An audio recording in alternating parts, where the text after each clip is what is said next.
very warm good morning to all dear students. As in the previous lecture, we have discussed about plastics. I told you that in chapter number 3, we will divide this chapter in two topics. First topic, plastics, we have done. Today, we will discuss the fibers. See, synthetic fibers we will concentrate, but before that, we must know about natural fibers also.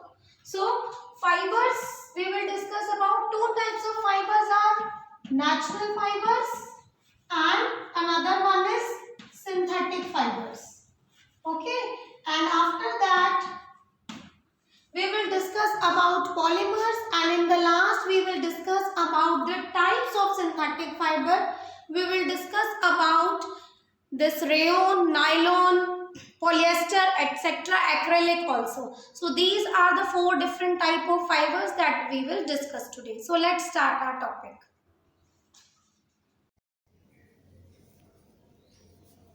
So we have to start with synthetic fibers today. Before discussing synthetic fiber, we must know what is fiber. Fiber is a thread from which any fabric is made up of. A fiber is a strong and flexible thread-like material. It is used to make any kind of fabric. Okay. And it is also used to make several household items. So we have two different type of fibers, that is natural fibers and human fibers or synthetic fibers. Natural fibers have their origin from both plants and animals, means they are from natural origin. Cotton fiber and jute fiber, linen fibers, these all are obtained from plant origin, and from animal we have wool and silk. So these are the natural fibers. I will show you their clippings also, but first of all we must discuss from the book that what is the matter we are going to discuss today. Next math is synthetic fibers. These fibers are obtained through chemicals process in the industries, and these are obtained from raw materials used like petroleum, etc. Rayon, nylon and terylene are the examples of synthetic fibers. Next is polymers.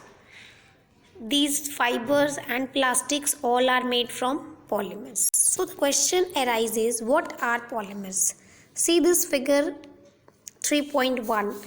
What you see two diagrams. One is necklace of beads and the another is paper clips joined to form a long chain. When these small units are joined together to form a big unit, that is known as polymer. What does it mean? In this necklace, these beads are considered as monomers, which is a small unit, and when it is complete necklace is formed, it is considered as a polymer, which is formed from the joining of many monomers. Similarly, in this paper clip, we have many clips joined together. A single clip is a small unit which is monomer, and when these small paper clips are joined together, they form a bigger unit which is called polymer. So when many smaller units of monomers join together to form a large single unit, it is known as polymer. We have two definitions. A monomer is a small molecule which can combine together end to end in large number to form a large unit, and a polymer is a very large unit formed by the combination of smaller units. So polymerization is the process of joining together a large number of small molecules to form a very large molecule. Now I will show you some clippings. Can you see this diagram? Here the process is polymerization going on. What is it? Where small monomers units are joined together to form a large molecule, that is polymer. And this process is known as polymerization. And I will show you the polymers of nylon and cotton also. When large number of glucose units are joined together, they form a cotton polymer, that is cellulose. And when a large number of amide molecules are joined together, they form nylon. Let me show you the clipping of nylon polymer.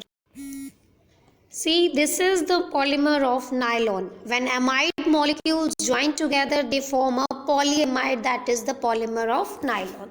So we have discussed all these polymers, polymerization, and one more important thing I want to discuss about linear polymers and cross-linked polymers. These polymers exhibit some structure. I will show you cross-linked and linear polymers. See, this is a linear polymer. In this polymer, monomers are linked in a linear arrangement. These are linear arrangement and each blue box is considered as a monomer unit. So this polymer is a linear polymer. Now when we are moving on to cross-linked polymers, in that cross-linked polymers, the monomers are cross-linked to each other.